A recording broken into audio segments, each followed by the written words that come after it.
உங்கள் எல்லோரையும் வணங்கி வரவேற்கிறேன்.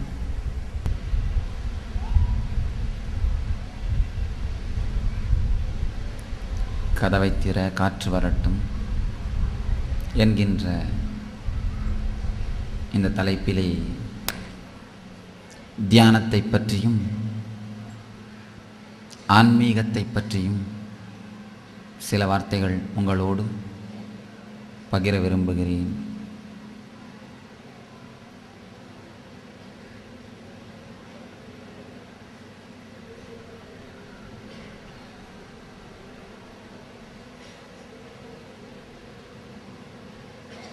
தியானமும் ஆன்மீகமும் இந்தியா உலகத்திற்கு வழங்கிய நன்கொடை. மனிதகுலம் இந்த நாட்டில் உருவான அன்றிலிருந்து மனித இனம் இந்த உலகத்தில் தோன்றிய அன்றிலிருந்து இந்த பூமி கிரகத்தில் உயிர்கள் வாழத் துவங்கிய அன்றிலிருந்து ஆனந்தத்தை நோக்கி தேடுதல், ஆனந்தத்தை நோக்கி பயணம் செய்தல் என்கின்ற ஒரு போக்கு இயற்கையாகவே மனிதனுக்குள்ளும் ஜீவராசிகளுக்குள்ளும் இருந்து வந்திருக்கிறது. ஆனந்தத்தை தேடுவது என்பது நம் எல்லோருக்குள்ளும் இருக்கும் ஒரு அடிப்படையான நோக்கம், அடிப்படையான வாழ்க்கையின் போக்கு.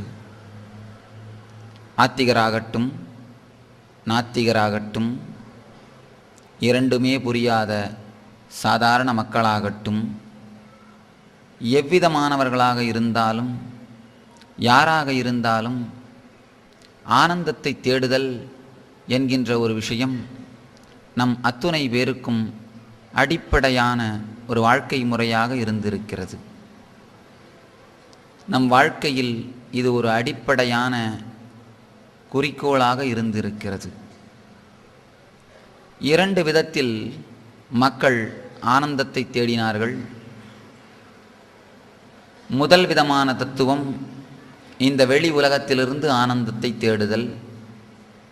எந்த உலகத்தை நாம் கண்களாலும் காதினாலும் நம்முடைய சுவாசத்தினாலும் ஸ்பர்ஷத்தினாலும் நாவினாலும் 5 இந்திரியங்களாலும் உணர்கின்றோமோ அனுபவிக்கின்றோமோ, இந்த உலகத்தின் மூலமாக ஆனந்தத்தை தேடுவது என்று ஒரு சாராரும்,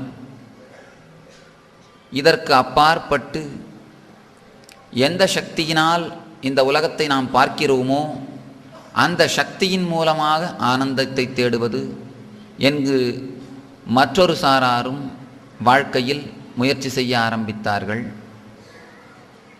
முதல் சாரார் கிரேக்க நாட்டிலே அவர்களுடைய தத்துவத்தை உருவாக்கத் துவங்கினார்கள்.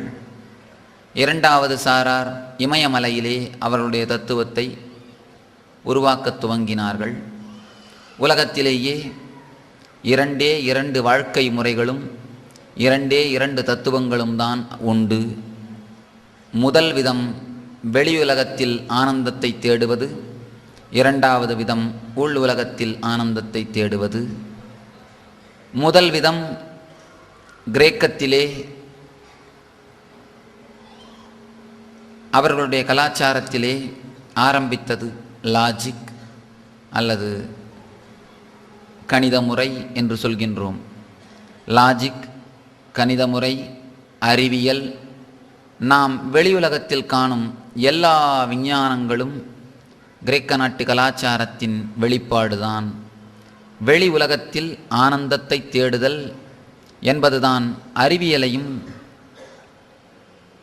கணித முறைகளையும் intellectual expression, intellectual knowledge R the outer world things, whatever you can gain through intellect, whatever you can achieve through intellectual knowledge, வெளி உலகத்திலிருந்து மூளை அறிவினால் மன அறிவினால் எதையெல்லாம் அனுபவிக்க முடியுமோ, எதையெல்லாம் அடைய முடியுமோ அவைகளையெல்லாம் அடைவதற்கும் அவைகளுக்கு உண்டான வழிகளையும் கிரேக்க தத்துவம் உருவாக்கியது. அவர்கள் உருவாக்கிய மூளை அறிவு முறைதான் வெளியுலகத்தில் நாம் பார்க்கும் விமானத்திலிருந்து கார் வரை எல்லா விதமான சுகங்களையும் ஏற்படுத்தி தந்தது, எல்லா விதமான சுகங்களையும் உருவாக்கி தந்தது. இது ஒரு வாழ்க்கை முறை. இன்னொரு வாழ்க்கை முறை மிக அமைதியாக வெளி உலகிற்கே தெரியாமல் ஒரு மிகப்பெரிய அளவிலே இமயமலையில் வளர்ந்து கொண்டே வந்தது. அதுதான் அக உலக வாழ்க்கை முறை. இமயத்தை மையமாக கொண்டு தனக்குள், தன்னுடைய ஆத்ம சக்திக்குள், தன்னுடைய உள் உலகத்தில் ஆனந்தத்தை தேடுவது என்கின்ற இரண்டாவது வாழ்க்கை முறை இமயமலையில் ஒரு உயிர் உணர்வோடு உருவாகி கொண்டே வந்தது. இரண்டாவது வாழ்க்கை முறை தனக்குள் என்றென்றும் அழியாது இருக்கும் ஆனந்தத்தையும், தனக்குள் என்றென்றும் இருக்கும் நித்திய ஆனந்தத்தையும் அடைந்தால் எப்பொழுதும் குறையாதும் எப்பொழுதும் நம்மை விட்டு நீங்காதும் இருக்கும் நித்திய ஆனந்தத்தை தேடும் வாழ்க்கை முறையாக அமைந்தது. இந்த இரண்டாவது வாழ்க்கை முறைதான் மதங்கள், சமயங்கள், ஆன்மீக மையங்கள், மடங்கள், ஆலயங்கள் என்கிற உள்ளுலகை சேர்ந்த, உள்ளுலகம் சம்பந்தப்பட்ட எல்லா விதமான பொருட்களையும் உலகத்திற்கு தந்தது. உள்ளுலகத்தின் ஆனந்தத்தை அடைவதற்கும் உள்ளுலகத்தின் ஆனந்தத்தில் நிலைப்பதற்கும் வழிகளையும், அதற்கான வாய்ப்புகளையும், அதற்கான சக்தி கேந்திரங்களையும் உருவாக்கும் முறைகளை இந்த இரண்டாவது குழுவினர் உருவாக்கினார்கள். இவர்களைத்தான் நாம் ரிஷிகள் என்றும் மெய்ஞானிகள் என்றும் அழைக்கிறோம். வெளியுலகத்தின் சுகங்களை, வெளியுலகத்தின் வாழ்க்கை முறையை உருவாக்கியவர்களை விஞ்ஞானிகள் என்றும், உள்ளுலகத்தின் வாழ்க்கை முறைகளை, உள்ளுலகத்தின் ஆனந்தத்தை உருவாக்கியவர்களை மெய்ஞானிகள் என்றும் இந்த உலகம் வழங்குகிறது.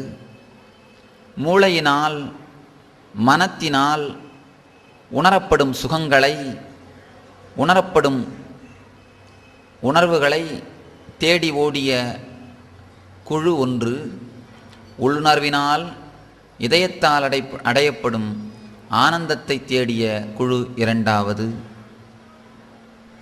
இந்த இரண்டு குழுவும் தன்னுடைய முழு முயற்சியுடனும் முழு நோக்கத்துடனும் இரண்டு வெவ்வேறு திசைகளிலே முன்னேறியது. முன்னேறி கண்ட விடை, முன்னேறி நூற்றுக்கணக்கான ஆண்டுகளின் ஆராய்ச்சியும், நூற்றுக்கணக்கான மக்களின் வாழ்க்கை தியாகமும், நூற்றுக்கணக்கான பேரின் ஸ்ரத்தையான முயற்சியாலும் இரண்டு துறைகளும் மிக விரிவாக ஆழமாக வளர்ந்து முடிந்தது. முடிந்தபின் இரண்டு துறைகளும் உலகத்திற்கு என்ன கொடுத்தன, உலக சமுதாயத்திற்கு என்ன கொடுத்தன என்பதை நாம் ஆழ்ந்து கவனித்தோமானால், சற்று ஆழ்ந்து பார்த்தோமானால், எந்த துறை வெற்றியை சாதித்தது, எந்த துறை தோல்வியில் முடிந்தது என்பதை நாம் கவனிக்கலாம். சிகாகோவிலே முதல் பிரசங்கம், முதல் சொற்பொழிவில் ஒரு மேலை நாட்டவர் என்னிடம் ஒரு கேள்வியை எழுப்பினார்.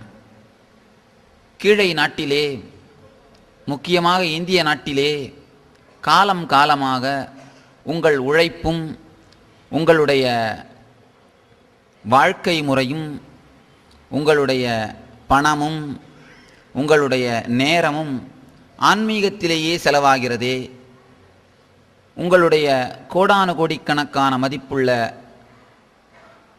சொத்துக்கள் ஆன்மீக ஸ்தாபனங்களிலேயே முடங்கி போய் கிடக்கிறதே, உங்கள் வாழ்க்கை முறை கோவிலுக்கே மிக பெரிதும் செலவாகிறதே, இதனால் என்ன நீங்கள் உலகத்திற்கு அளித்தீர்கள் என்று கேட்டார்.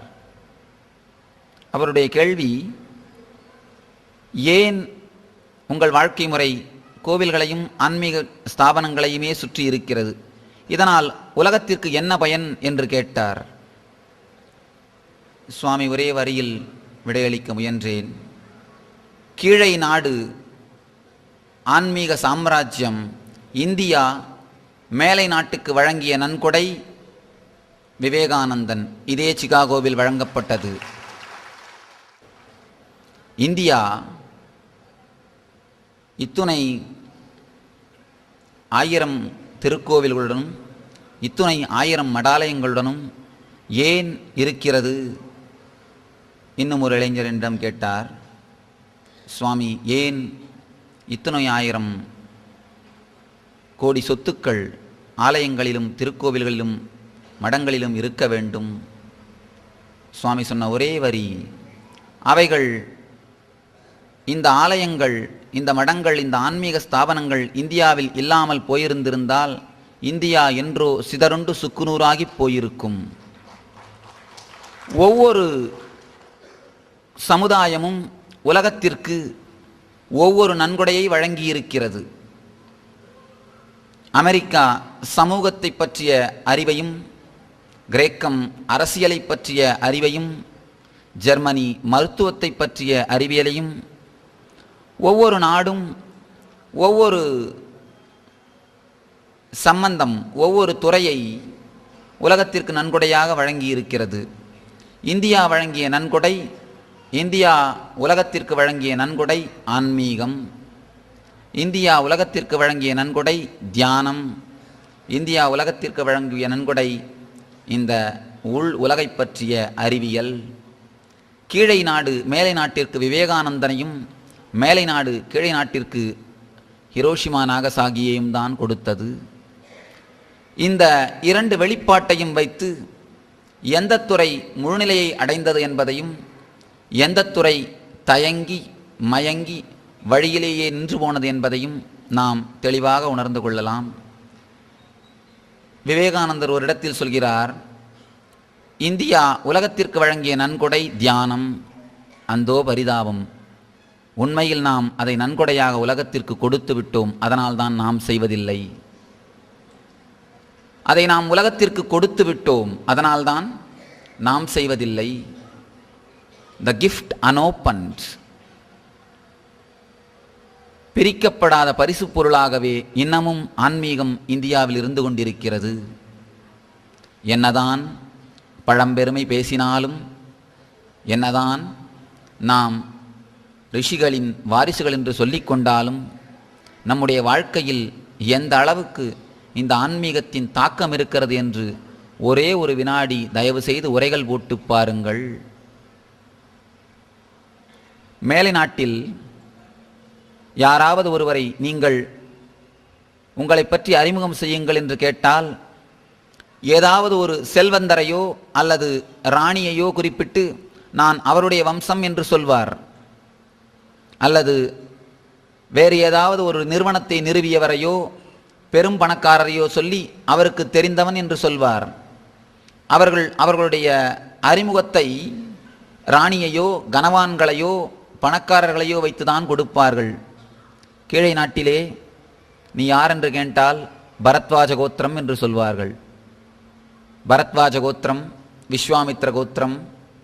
ரிஷிகளினாலும் ஆன்மீகவாதிகளினாலும் தான் நாம் நம்முடைய ஆதியையே தேடுகிறோம், நம்முடைய உண்மையை, நம்முடைய பாரம்பரியத்தையே விளக்குகிறோம். நாம் எங்கிருந்து வந்தோம், நம்முடைய முன்னோர்கள் யார் என்று கேட்டால் நாம் பெருமை பேசுகிற அளவிற்கு, முன்னோர்களுடைய பழம்பெருமை நாம் பேசுகிற அளவிற்கு நம்முடைய வாழ்க்கையில் ஆன்மீகம் உள்ளோடி இருக்கிறதா, உள்ளே இறங்கி இருக்கிறதா என்பதை தயவு செய்து ஒரு வினாடி உரைகள் உரைத்து பார்ப்போம். எந்த அளவிற்கு அது ஒரு மேலோட்டமான வாழ்க்கை சடங்காக மட்டும் மாறிவிட்டது. ஆன்மீகம் ஒரு வெறும் வாழ்க்கை சடங்காக மட்டுமே மாறிவிட்டது. தியானம் ஒரு வெறும் வார்த்தையாக மட்டுமே மாறிவிட்டது. ஆன்மீக வாழ்க்கையில் பேசுவதும் பேசுவதை செய்யாமல் போவதும் ஒரு இயற்கையான நிலை என்ற நிலை வந்துவிட்டது. என்னிடம் ஒருவர் கேட்டார், சுவாமி, ஏன் இந்தியாவில் இத்துணை ஆன்மீக வித்தகைகளும் புத்தகங்களும் இருந்தும் நாம் நினைக்கின்ற ஒரு சமுதாயம் அமையவில்லை? நம்முடைய மிகப்பெரிய பிரச்சனை ஒன்றுமே தெரியாதது அல்ல, அளவுக்கு அதிகமாக தெரிந்து விட்டது. ஏதுமே தெரியாதது நம்முடைய பிரச்சனை அல்ல, அளவுக்கு அதிகமாக தெரிந்து விட்டது. காலையில் எழுந்திருத்து ஒரு சாதாரணமான காஃபி கடையிலையோ இல்லை டீ கடையிலையோ போய் உட்காந்தோம்னா கூட, ஒரு டீ கடையில் போய் உட்காந்தோம்னா கூட வாழ்க்கையினுடைய மிகப்பெரிய வேதாந்தத்தை டீ கடை பெஞ்சில் உட்காந்து கேட்கலாம். சாதாரணமாக டீ சாப்பிட வர்றவங்க கூட, கடவுள் நினச்சா தான் எல்லாம் நடக்கும்பா, எல்லாம் பிரம்ம, வாழ்க்கையே மாய, இந்த மிகப்பெரிய வார்த்தைகளை,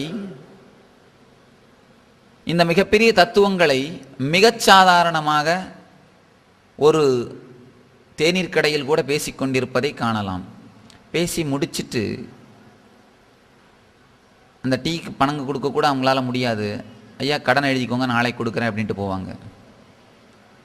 நம்முடைய வேதாந்தம், நம்முடைய ஆன்மீகம் பெரும்பாலான அளவில் வெறுமனே வாயாலும் வார்த்தையாலும் அதிகபட்சமாக மூளை ரீதியாக மட்டுமே நின்று விடுகிறது. சம்ஸ்கிருதத்திலே 2 வார்த்தைகள் சொல்வார்கள், பரோக்ஷ ஞானம், அபரோக்ஷ ஞானம். பரோக்ஷ ஞானம் என்றால் மூளையினால் உள்வாங்கப்பட்ட அறிவு, அபரோக்ஷ ஞானம் என்றால் ஜீரணித்து அனுபவமாக மாறிவிட்ட அனுபூதி. பரோக்ஷ ஞானம் படிப்பாலும் கேட்பதாலும் சிந்திப்பதாலும் வரும். அபரோக்ஷ ஞானம் அனுபூதியினால் மட்டுமே வரும். ஒரு உணவை நீங்கள் அருந்துகிறீர்கள், அருந்திய உணவு செரிக்கவில்லை என்றால் என்ன ஆகும்? அஜீரணம். அஜீரணம் மட்டுமல்லாமல் அருகில் உடனடியாக வாந்தியும் எடுப்போம். அதேபோல் அளவுக்கு அதிகமாக ஆன்மீக விஷயங்களை கேட்கிறீர்கள், கேட்ட விஷயங்கள் உங்களுடைய அனுபூதியாக மாறவில்லை என்றால் என்ன ஆகும்? உணவு எப்படி அஜீரணமாகிறதோ அதேபோல் கேட்கப்பட்டு அனுபூதியாக மாறாத ஆன்மீக விஷயங்களும் அஜீரணப்படுகின்றன. அஜீரணப்படுவது மட்டுமல்லாமல் அதை அருகில் இருப்பவர்கள் அத்துணை பேர் மேலும் நாம் வாந்தியும் எடுக்கிறோம். மூளையினால் மட்டும் கேட்கப்பட்டு மூளையில் மட்டும் சுமக்கப்படும் படிப்பறிவு வெறும் பரோக்ஷ ஞானம் மூளையின் கலத்தை, தலையின் கனத்தை அதிகமாக்கி தலைக்கணம் உள்ள ஒரு மனிதனை மட்டும்தான் உருவாக்கும். அது இதயத்திற்குள் இறங்கி அனுபூதியாக மாறுமானால் வாழ்க்கையையே வளமாகவும் ஆனந்தமயமாகவும் மாற்றிவிடும்.